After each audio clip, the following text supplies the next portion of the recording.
What's up everyone, my name is Alpha and today we're back with another Pokemon challenge video. Today we're on Pokemon X. Apparently we're a Gen 6 channel, but today's challenge will be can I beat Pokemon X Hardcore Nuzlocke with only using shiny poison type Pokemon. This is actually a very interesting challenge because poison type Pokemon are pretty underrated and actually I haven't used too much of them throughout my challenge videos, so it's gonna be a fun challenge.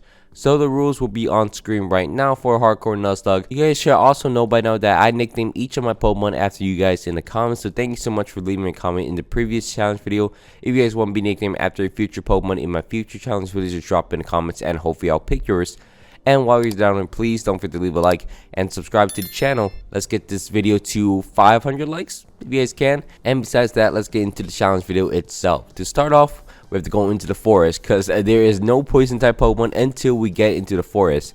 And our first poison type Pokemon that we're able to encounter is going to be a shiny Weedle, which I don't know how I feel about this, but it's the only Pokemon we're going to be able to catch for a little bit. So we're going to catch a Weedle and move on into the first gym of the game. Now, Weedle actually evolves pretty quickly if you guys do not know that. We're already going to have a fully evolved Beedrill before the first gym of the game, which is kind of funny. But anyways, we're going to face off against the first gym leader in the game. We're going to face off against Viola first. Viola is going to start the battle off against us using a Surge Kit. I'm going to start the battle off using my Beedrill to Fairy Attack into the Surge Kit and eventually force her to use her potion on the Surge Kit so she can't use it on her ace Pokemon, and is much better for us as we're going to knock down the Surge Kit, level up to level 13 and learn the move Focus Energy. Focus Energy is going to up our crit rate, which actually is great for us because it allows us to bypass the defensive boost that she got by using Harden. So we're able to Fairy Attack multiple times, get multiple crits, and also we resist most of her moves, including Infestation,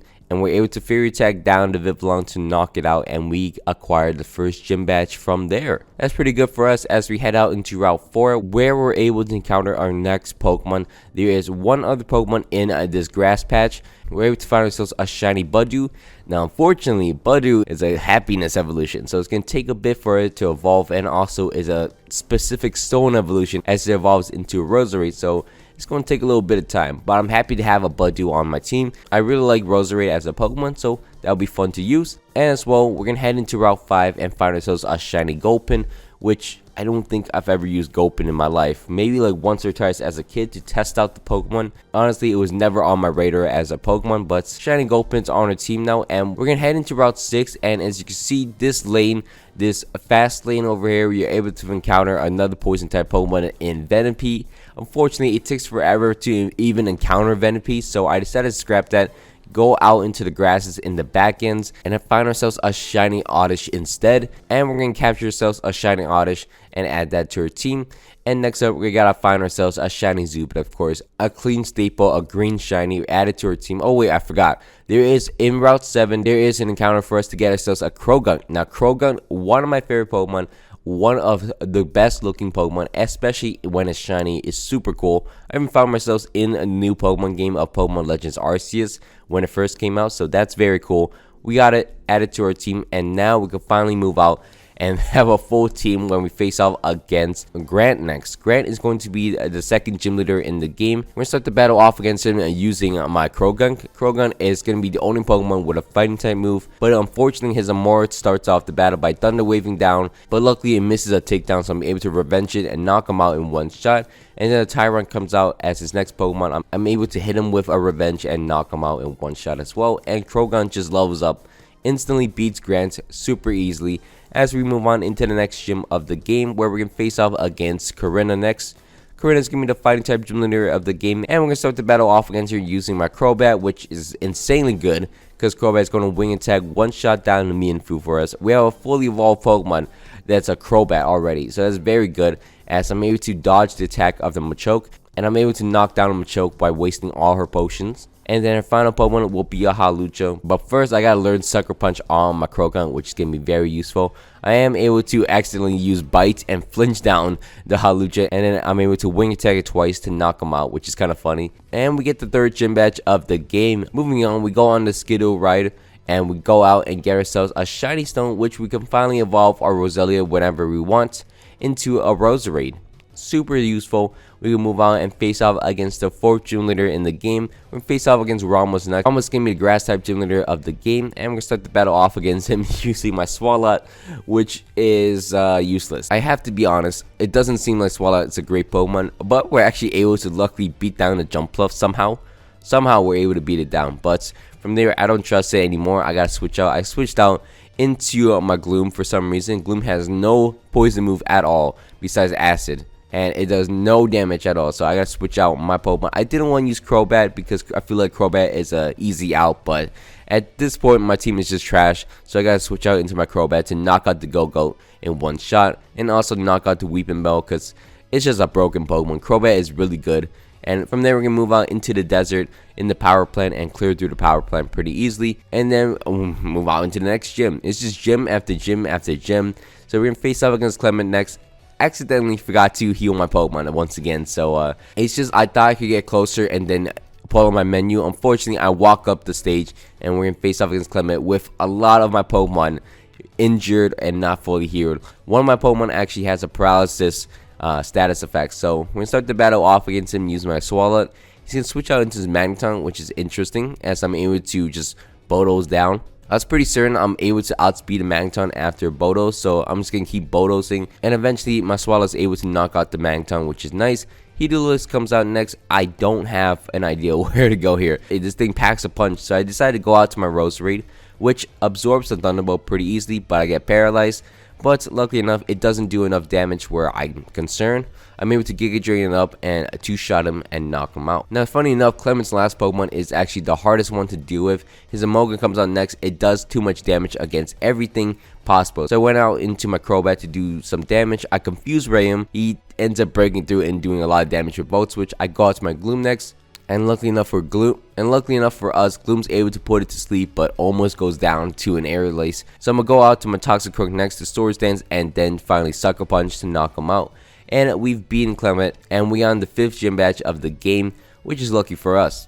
I realized Gloom is not that great of a Pokemon, so I decided to go out and search for my next Pokemon. I'm gonna go out and get myself a Tentacle and replace the Gloom on my team. Unfortunately, we're gonna find ourselves a shiny Tentacle added to our team, and we're gonna move on from Gloom with our new team member. Next up, we're gonna face off against Valerie next. Valerie is going to be the fairy type gym leader of the game. We're gonna start the battle off against her using my Beedrill, which is interesting. Beedrill is gonna just straight set up in front of Valerie, just get a +6. Lucky enough, we dodged some moves from this Mawile. And lucky enough, we get a crit at the end and beat down the Mawile as it's doing a little too much damage for me. And the reason why I set up with Beedrill is actually I don't mind it going down, but I also want a flawless run. But the only thing I could think of to knock out Mr. Mime in one shot is my Beedrill, because outspeeds and also outspeeds Sylveon to one shot it as well. And we beat down Valerie. My poison team is good, but it does have a weakness to psychic moves, so I gotta be wary of the Mr. Mime and also the psychic gym coming up, which we're gonna face off against Olympia in her own psychic gym. So we're gonna start the battle off against Olympia using my Beedrill once again. I'm throwing my Beedrill out there, but Beedrill is actually a really good Pokemon to set up +6 Sword Stance against the Sigilyph. I take a psychic pretty easily though, and then I'm able to Assurance and knock out the Sigilyph. She then switched out to a Slowking, which I'm able to Assurance as well, knock him out, and then her final Pokemon will be a Meowstic, which actually outspeeds my Beedrill, which I was surprised about. I thought Beedrill was going to outspeed it. I forget how fast Meowstic is, so unfortunately my Beedrill goes down. I go out to my Crobat next to bite her twice and knock her out, but unfortunately Beedrill does go down, and I did lose a Pokemon, so one death on the death counter as my flawless run is dead. From there, we're going to move back into Route 14, where we're able to find ourselves a shiny Skorupi in this Horde battle.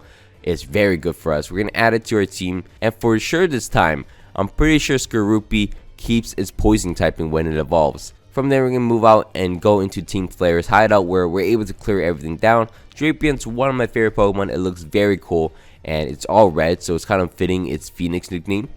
But from there, we're going to face off against Xerneas, capture Xerneas, all that good stuff, and face off against Lysander. Lysander is going to be a problem as we start the battle off against him using my Drapion to get a +6 boost up against him. We actually only get +4 because this Mienshao does too much damage. Luckily enough, it misses one of his high jump kicks, so we're able to poison jab it and knock him out with a +4. And then his Pyro comes on next, which we're able to outspeed, knock him out with a poison jab, and his following Pokemon will be a Honchkrow. I don't want to learn Cross Poison because it's just weaker, so I decided to get a +6 just in case, because I'm scared of the Gyarados just knocking out my Drapion.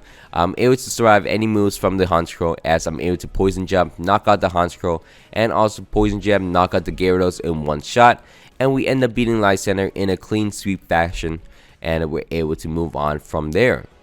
From there, we're going to beat down our friends at the bridge. That's all that simple. Then we're going to face off against Wolfric next. Wolfric is going to be the ice type gym leader of the game. We're going to start the battle off against him using my Toxicroak. Toxicroak is going to Sword Dance up in front of the Bombstone because I'm going for the sweep. He goes for an Ice Beam, and the Ice Beam does a lot of damage, so I'm going to Power Punch into him to knock him out in one shot. His next Pokemon will be a Cryogonal, which unfortunately I read wrong because he went for a Confuse Ray as I go for a Sucker Punch, and I don't want to lose my Toxicroak to Confusion or anything like that. So I went out to my Drapion next. Drapion's able to just one-shot down the Cryogonal because it has so poor defense. Then from there, the Outlook is going to come out, and this one has poor special defense. So I went out into my Tentacruel. This is like the first battle of my Tentacruel, honestly. And I'm able to surf down the Outlook in 2 turns. As we beat down Wolfric and we get the 8th gym badge of the game, we're going to move out and face off against this trainer. This trainer always gives me issues. This is the the gate trainer before Victory Road, and it's pretty powerful. Her team is pretty powerful. Eventually, we're going to be able to beat him down and move out into Victory Road itself, where we get our Pokemon up to the level cap just barely, and we're able to move out and face off against the Elite Four next. The Elite Four is going to be the final challenge of our game. We're going to face off against the first Elite Four member, which is going to be Malva. I always go in a specific order. I can't change it. It's just ingrained in me. But we're going to start the battle off against Malva using my Tentacruel, obviously. As she starts the battle off against us using a Pyro, I outspeed it because Tentacruel is actually very fast for some reason. Surf for one shot the Pyro down, Surf for one shot the Torkoal down, and then her next Pokemon will be a Talonflame, which does outspeed me, but I take a Brave Bird pretty easily as Tentacruel is pretty bulky as well. Surf will knock out the Talonflame, and her final opponent will be a Chandelier, which gets surfed and gets knocked out. So we end up beating Malva in 4 turns. That's super simple. Next up, we're going to face off against Wingstrom next. Wingstrom's going to be the Steel type Elite Four member of the game, and we start the battle off against him using my Tentacruel. Maybe I should have switched it up, but Tentacruel is going to surf into the Klefki and then Hydro Pump it to knock him out. Good combo. Such a great combo that I also went for a surf against the Probopass twice actually to knock him out, and then his next Pokemon will be a Scizor. I go for a surf, a little under half, and then I go for a Hydro Pump, which would do just enough and knock him out. Fantastic for us, as his final Pokemon will be an Aegislash. I go for a Hydro Pump. Very risky play, but he goes for a Shadow Claw. He does almost knock me out, so I'm going to go out into my Drapion next. Drapion's just end up crunching him as he doesn't want to go for a King Shield, and he just knows he's going to lose, so we're going to beat Wingstrom down pretty easily.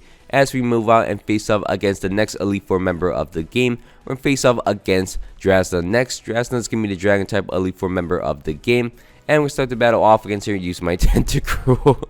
Tentacruel is going to Ice Beam into the Dragolich. Doesn't do a lot of damage actually, so I'm going to surf him and then Ice Beam once again to knock him out, and then I can survive a move from the Altaria, so I'm going to stay in, Ice Beam, and almost knock out how bulky is Altaria? What? How am I not able to knock out Altaria? Anyways, we're finally able to knock out Altaria in 2 shots, and then her next Pokemon will be a Northern. I can't justify staying in, so I'm going to go out to my Swalot, which is going to yawn down a Northern, as I'm able to switch out my Swalot into my Drapion, which is going to get a Sword Stance up, and Poison Jab will knock him out in 1 shot. Her last Pokemon will be a Druddigon, which I Poison Jab, and unfortunately it does not knock him out. He's going to Dragon Tail me out. Luckily, Dragon Tails me out into my Tentacruel, so I'm able to Ice Beam twice into him and knock him out pretty easily. And surprisingly, we are actually speeding through the Elite Four, as they're pretty easy in this game.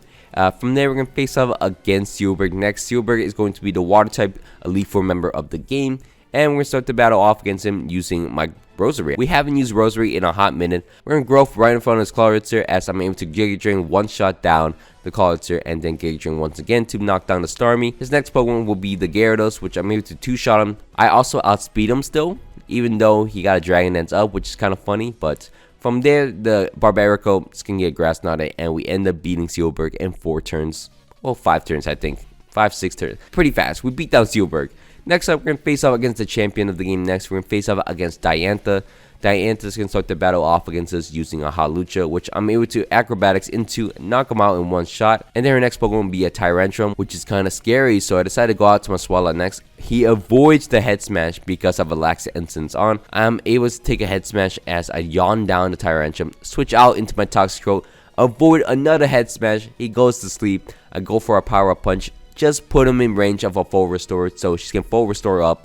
I get 2 more power up punches in Tyrantrum's face, and Tyrantrum will go down as I get a +3 on my Toxicroak, and this battle is basically done. She then does the dumbest thing I've ever seen. She sends out her Rock Ice Amoris next. I'm able to knock him out in one shot, get a +4 with my Toxicroak, as she then switched out to her Gudra. I am able to Poison Jab, knock her out in one shot. Her next Pokemon will be a Gorgas. I Sucker Punch and knock him out in one shot.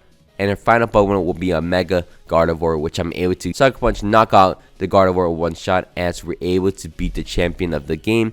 And we only have 1 death on a death counter. Our very first Pokemon, Beedrill, is the only death we inquire into the entire challenge of the game, which is so unfortunate. I haven't had a flawless win in such a long time, but we're going to easily clear through AZ, and that will wrap up the video. Thank you so much for watching all the way to the end. It means a lot to me that you guys make it this far. If you guys can, please leave a like and subscribe to the channel. It greatly helps me out. And my name has been Alpha, and my voice is very dead right now, but my name has been Alpha. Hope you all had a great day, and I am out. Peace.